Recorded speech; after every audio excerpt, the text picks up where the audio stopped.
All right, so I am now here with two very special guests. You know them quite well, former Jacobin Weekends co-hosts, Anna Kasparian and Nando Vila. Guys, welcome back. It's really good to see you. It's been far too long. Did you guys forget about me? You know, Anna's still doing TYT. She's on the TV all day. I've been Nando, you did a incognito little podcast action. I've seen you Me pop too. up from Yep. time to time. a little bit, but Your not fans my know where to face. find I you. don't show my face anymore. You know, It must be a little podcasting nice is though to be able to like step back from all the mayhem and focus on other things. I'm a little jealous, I'm not gonna lie, but I do catch yeah, woke yeah, bros because everyone's got to get a little Nando fix. yeah. Indeed, indeed. Which is why I am super glad that you guys are back on the channel. Like I said, we've all missed you. I know the audience has missed you as well. We still get comments, where is Nando? Where is Anna? Here you are. So I wanted to have you guys on today to talk about the recent election in California. I didn't just ask you on because I missed you, but also because, as I think the audience knows, you guys are Angelinos. And so, there was just an election with, I think, pretty surprising or unexpected results in both Los Angeles and in San Francisco. And I think, we'll get to talking about both of those. And I think that the kind of immediate reaction that I saw from, a lot of the news commentary was that the election in California really hinged on the issues of crime and homelessness. And I know that there has been a lot of public opinion polling that has kind of backed that up and has shown that these are the two sort of main issues that voters were concerned about going into the election. So that said, I then also started to see some commentary after the results came out, mostly I think from liberals and progressives, to the effect of, well, that's true, but on the other hand, voter turnout across the board was really, really low. So in some ways, it's hard to say if this election was actually a true expression of public sentiment. So I think that's where I want to start with both of you guys, because again, you're both voters in Los Angeles. Obviously, you're political commentators as well, so you've been sort of monitoring the pulse, I think. To what extent do you guys feel like the election did signal a kind of public backlash to the issues of crime and homelessness? Anna, maybe if you want to start, and then Nando jump in. Well, I think crime and homelessness is absolutely front and center in the minds of voters in California, whether or not they showed up to vote. And that's reflected in various polls that were taken both before and after the election took place. And look, we're in California where you typically have incredibly low voter turnout anyway. If you look at some of the midterm election years from the past, I think that the voter turnout that we experienced this year is comparable to what we experienced in previous, primary elections and midterm election years. And so I wasn't surprised by the low voter turnout, but I do think it's important to take a look at what representative polling shows Californians care about and are concerned about. And to be sure, I can't think of any Californian who hasn't been personally impacted in some way by what they're seeing happen in this state right now, right? And when I say impacted, I don't necessarily mean they have to be victims of crime themselves, but I can't imagine anyone living in California not noticing, the latest version of what used to be called Hoovervilles, which is massive homeless encampments, and just lawlessness within those encampments. And I know that a lot of people in the broad left don't like any attention drawn to the fact that there is lawlessness. There are rapes happening. There are bodies being found in some of these encampments. Gangs are now taking advantage of these encampments and dealing drugs within them. They're also, in some cases, charging people living in the encampments rent. Up to $100. I mean, it's been a complete disaster and it's terrible. And then aside from the encampments, you also have this huge increase in crime, depending on what kind of crime we're talking about and which area of California we're talking about. In San Francisco, the reporting indicates that there's been a pretty significant uptick in what they're referring to as nonviolent crime. So vehicle thefts, things like that, burglaries. In Los Angeles, though, violent crime absolutely is up. And the argument or the counter argument to that from the broader left is, well, the numbers aren't as high as the 1990s. Right. Okay, so what? So we just ignore it until it gets as bad as the 1990s? What a stupid argument. So yeah, I think that crime and homelessness is a huge problem that is front and center in the minds of voters here. Well, you don't have to have read an opinion poll to know that the issues of crime, but especially I would say homelessness, is the almost single political issue right now that people talk about in LA. I mean, I live in Venice, which is I would say one of the flashpoints of the homelessness crisis in not just LA but in America.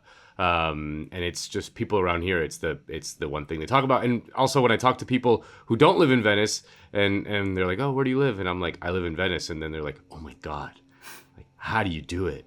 You know, how do you like how do you, you know?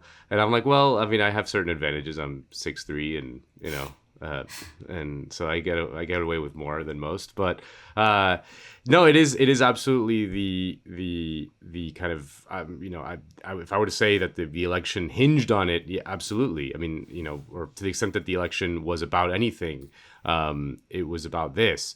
The turnout numbers to me indicate that, I mean, the fact that it wasn't like a super high turnout race. I mean, I just think that I think aside from a percentage of the population who is very, I would say, fired up about the homelessness issue, I think a lot of the population is also kind of feels bleak about it. Like that there's just very little political, you know, avenues, whether they're draconian or progressive to deal with it. I find that there's like a kind of resignation to it from a lot of people that it's kind of just this is what it is now, and it sucks. But either I'm gonna leave or but you know the politics can't fix it, and you know and that's that. And I you know I think that when most people kind of hear solutions to the homelessness crisis, like no one really buys it, you know, like no one really thinks they're gonna stop it in any way. I mean, you do see kind of these well organized neighborhood groups. I mean, here in Venice, there was a really well organized recall of a city council member named Mike Bonin, who which was just only, you know, basically homeowners in Venice who were angry at Bonin over the homelessness issue, who tried to recall him. It didn't end up work, but Bonin ended up resigning or not seeking re-election anyway, for personal reasons, I guess. But yeah, I think that's kind of the twin vectors from a purely political standpoint, is just like a sort of a group of people who are very fired up about it and want to impose, you know, pretty, like whatever it takes solution, you know, like right. I don't want to, you know, just whatever it takes. And then a bunch of people who are like, this is awful.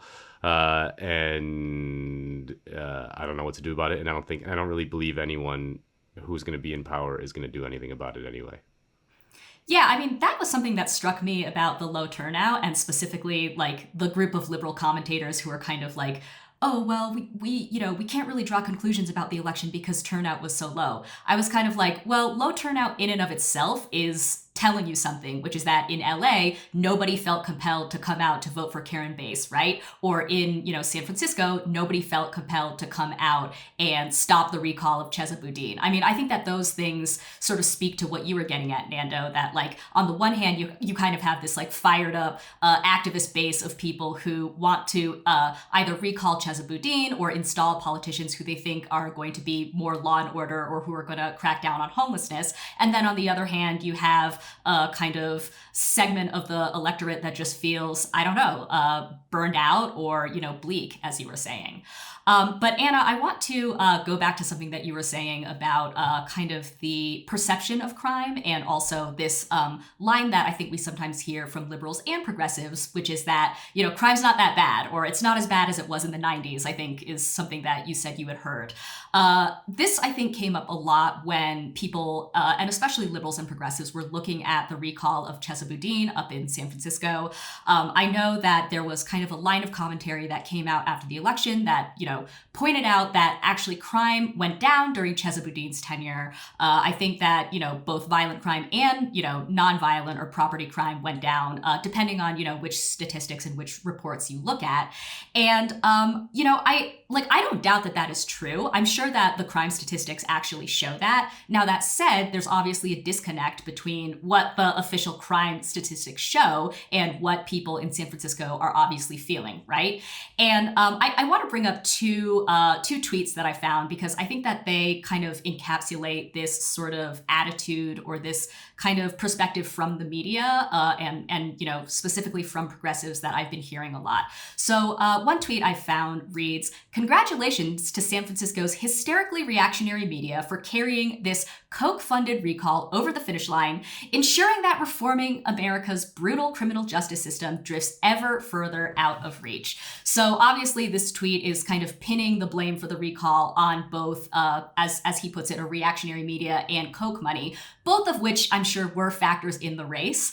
And then another tweet I found, which is very similar, reads, "The press got what it wanted. Crime went down, violent crime is down, and property crime is down since Chesa took office. And yet the press manufactured consent for the idea that crime was up and Chesa was to blame. We live in a post-truth world of the press's making." All right, so I have some thoughts on whether the media tricked people into recalling Chesa Boudin, but I definitely want to get your guys' thoughts first. So do you feel like the media manufactured the crime panic, or to what extent do you think the media had a role in ginning up fears over crime? No, I'm not buying the media narrative at all. In fact, the media, if you pay close attention to, like, let's say legacy outlets, like let's say the LA Times, for instance, they really go to great lengths to minimize what the reality is. That last tweet that you showed, where it claims that both violent and property crime went down, is not correct. So violent crime in San Francisco, based on the data that's available, has gone down. So that was correct. But property crime has in fact gone up. And oftentimes when there are complaints from people in the community about those things happening, like for instance, many people in San Francisco now leave the windows down in their vehicles because of how many times their cars have been broken into. I just had a conversation with someone at a conference that I was covering who lives in San Francisco, and he talked about having that happen to him multiple times. And while you might be dismissive of that, I would argue that politically speaking, strategically speaking, the broader left is essentially engaging in a losing strategy by minimizing what it's like to be the victim of those types of property crimes. Because remember, we're talking about California, which is probably the most expensive state to live in when you take state taxes into account.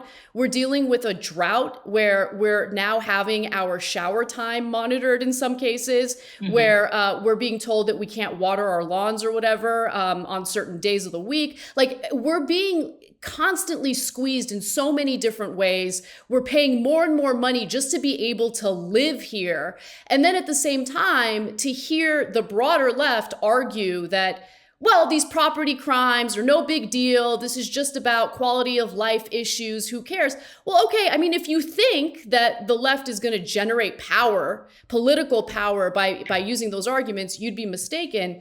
But the other issue that I take with the arguments and the tweets that you shared is that it completely erases the Asian community within San Francisco, which actually organized really well in an effort to recall Chesa Boudin. And I want to share some data with you because I want to back up what I'm saying here.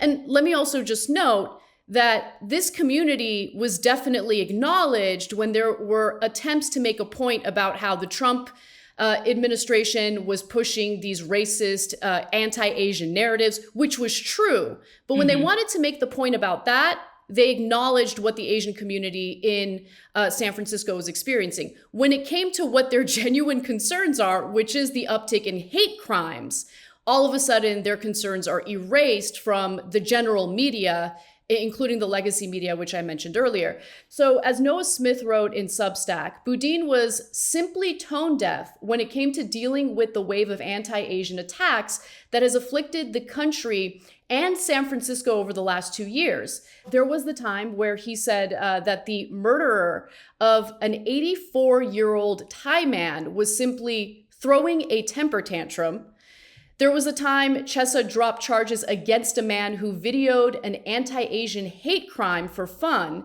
And there was a time Chesa reduced charges against a man who beat a 69-year-old Asian man with a bat in Chinatown.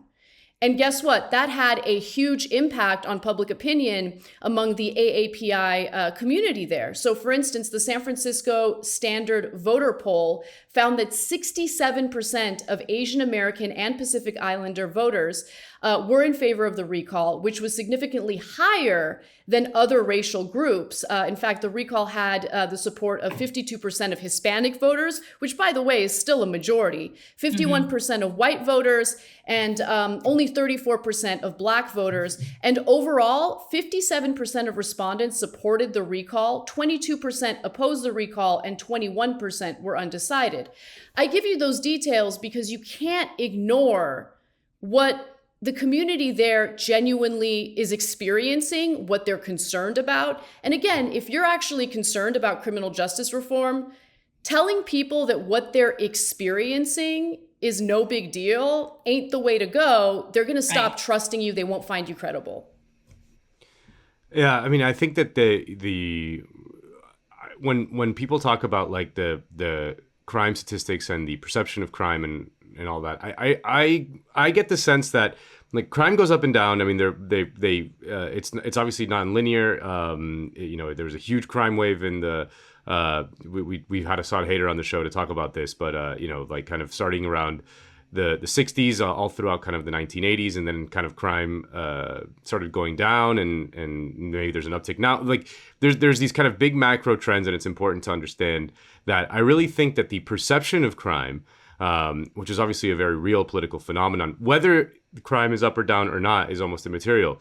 The perception is real, and my kind of theory as to why perception of crime is real basically everywhere, but especially in California, is the homelessness issue. It's just that, that is up. That is 100% up from even the 1990s when crime was way higher.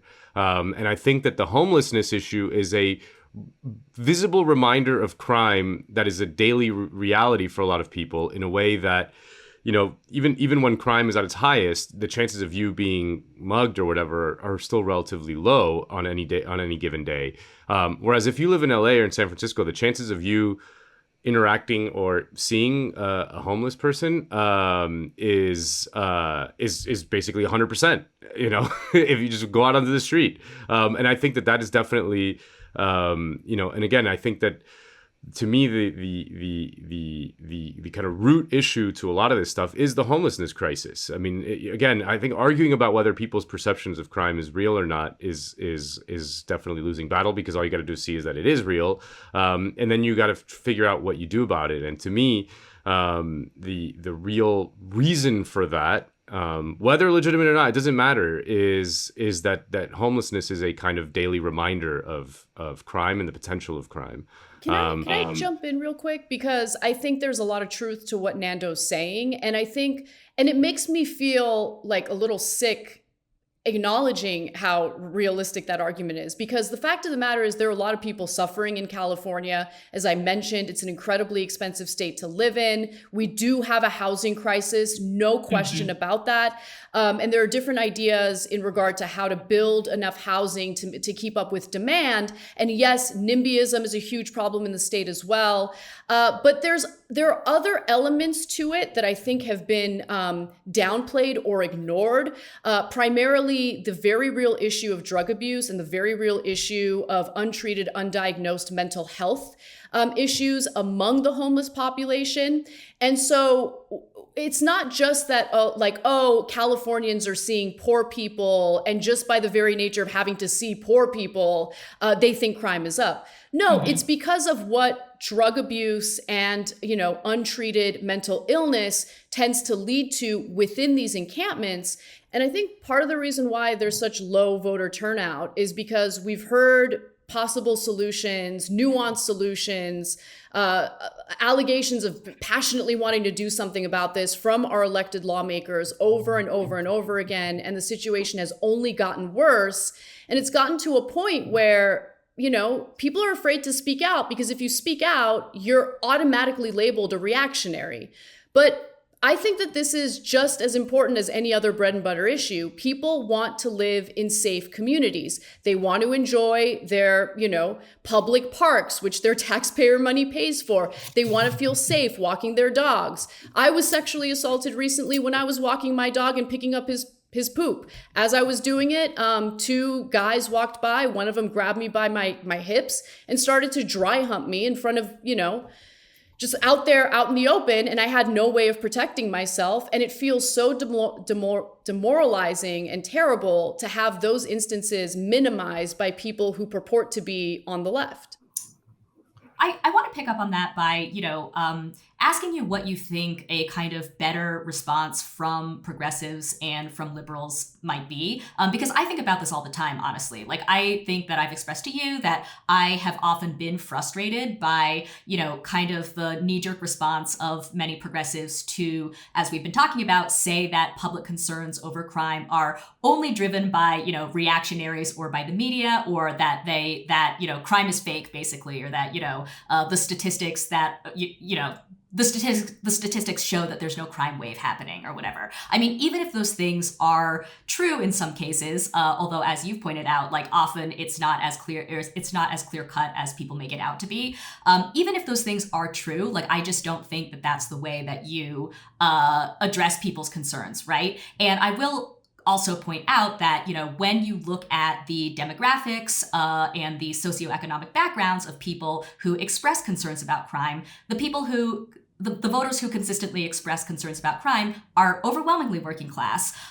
They tend to be Black and Latino. I think that the demographic that consistently says they don't care that much about crime or they don't see it as an issue is white liberals, right? So there's kind of like a weird thing going on where I think many well-meaning progressives who obviously don't want to do any, racist dog whistling or don't want to, feed into right-wing narratives about crime, kind of end up performing sort of, I don't know what you would call it, but sort of end up mischaracterizing who's actually concerned about crime.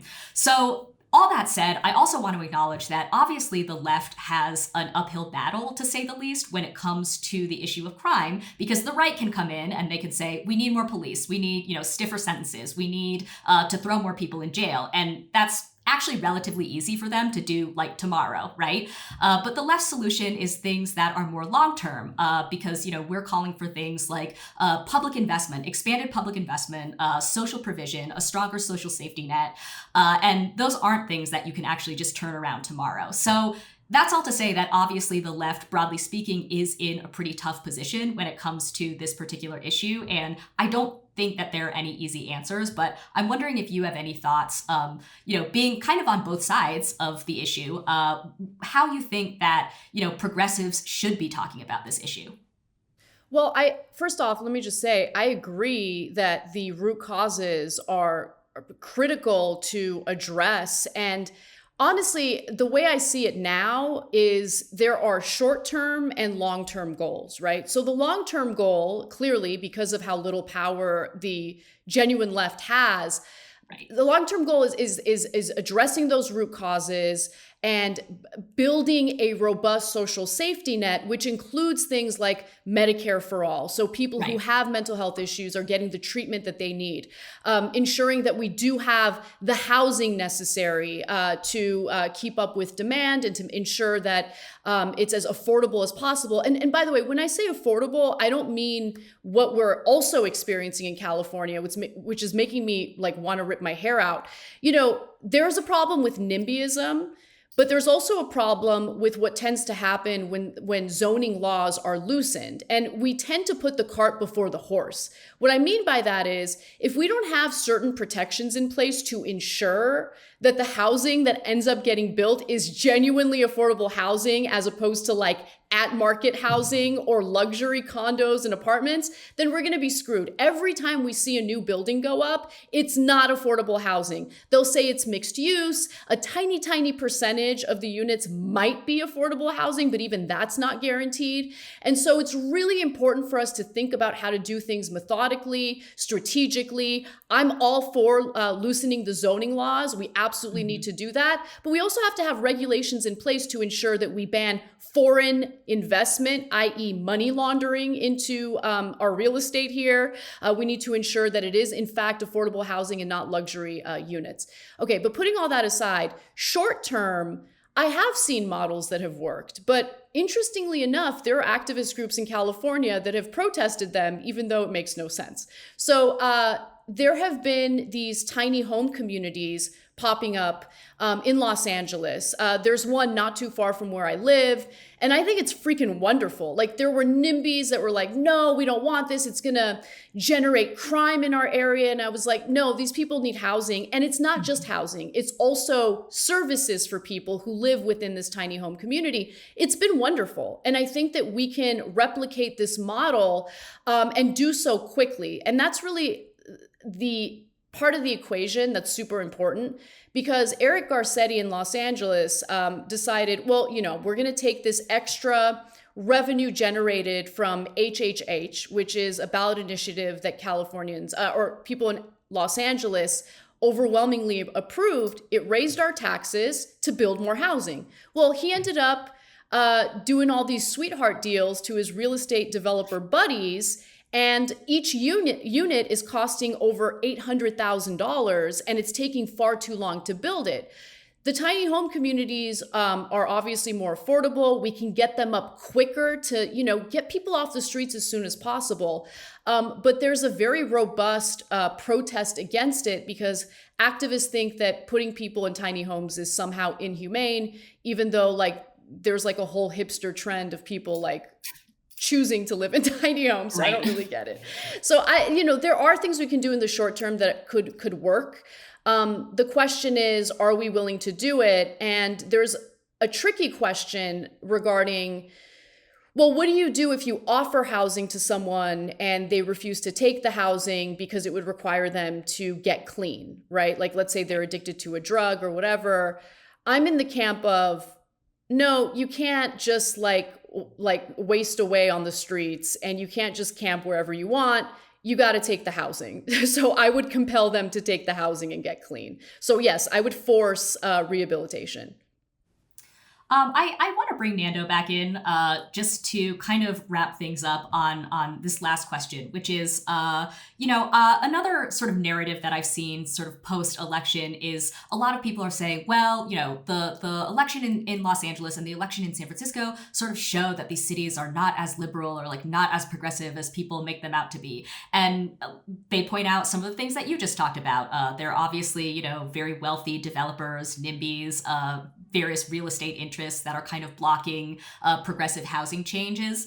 But I would also point out, so I think that may generally be true, but I would also point out, and I come back to this time and time again, Bernie Sanders won both Los Angeles and San Francisco, right? Now, I'm not saying that proves like, oh, these two cities are, you know, the most progressive in the nation, or, you know, that proves that they're always going to vote a certain way. But I'm wondering like what you guys see as the future of left politics in California and specifically in these two cities.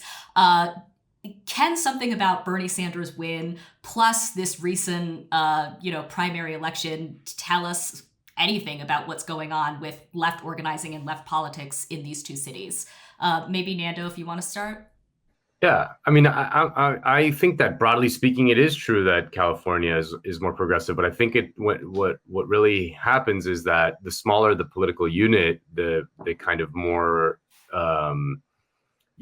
frankly, the more reactionary it is, but also the more dependent it is on local, in this case, real estate money. So I see it all the time here, where like, and you've seen it like in neighborhoods all across America. Like, it has to do with our kind of federal system, or where power is diffused to local communities in a way that allows kind of 50 neighbors, if they're really well organized, to block a lot of stuff. Yeah. That was like the whole premise of that Oscar Isaac show, Show Me a Hero, that these fights can really be determined by a relatively small number of people. I'm not trying to make the sort of broader point about Boudin or anyone else in this, but this is just a dynamic that has played out over decades, not just in California, but in a ton of cities across the country, that because a lot of power really rests in the relatively small political communities that it's much easier for, and conversely, the smaller the political unit, the harder it is to get as much people invested in it, because it requires a lot more effort, time, education to be able to figure out what the hell is going on. Whereas national politics is in a way much easier. Like, oh, I like that guy, I don't like that guy, whatever. Right. That these kind of local races or even just like zoning initiatives or ballot initiatives are just much more complex and Byzantine. And the higher the Byzantine-ness of it, the harder it is to get regular people invested in it. And people with an extreme vested interest just have a huge advantage. So that's why I think like the point of that Bernie won in California, while kind of at these local levels, like reactionary housing policy tends to win the day. And I'm not talking about just now. This is true always. Has to do mostly with that, I would say. So I think that the future of left politics in California, I mean, I just, California is such a strange system, the way it's set up. I mean, there's a million kind of oddities about it, from these kind of statewide ballot initiatives, the way taxes are handled that are kind of structural bulwarks against a left politics. I still believe that, I'm still a Bernie bro, card carrying,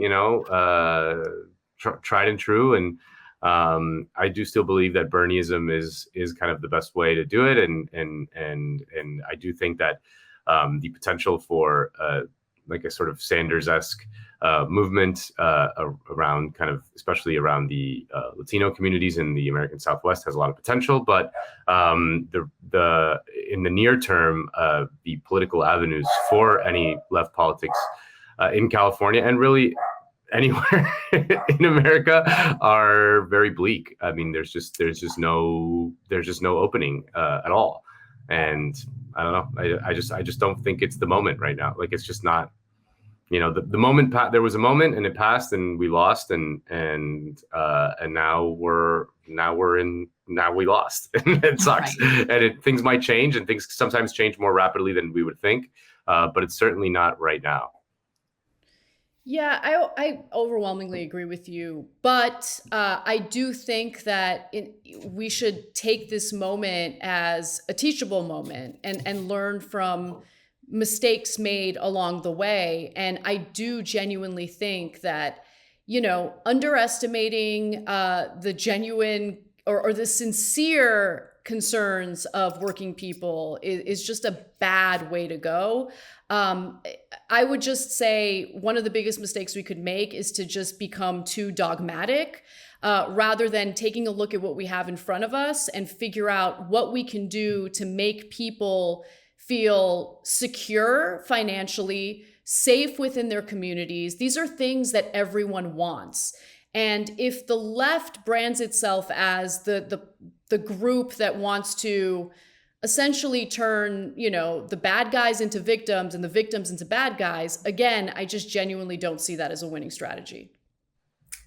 Yeah, they should follow the official Jacobin line was lower the crime rate, right? That was when Jacobin did the crime issue.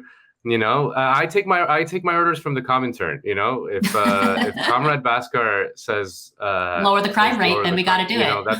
That's what I don't. I'm enough of a soldier to just take the orders. I think more people should just take the orders from the Jacobin HQ, and I think we'd be better off. I do want to quickly shout out that issue. It was a few issues ago, but thank you for the reminder, Nando. I actually meant to give that issue a shout out because there is a great editorial in there that talks about some of the themes that we've been discussing. So we'll go ahead and throw that cover on the screen. And on that note, guys, it was great to see you. Thank you so much for your time. And hopefully we'll get you back soon. Yeah, anytime. Thank you. If you like this video from The Jacobin Show, please hit like and subscribe and share with your friends. Thanks.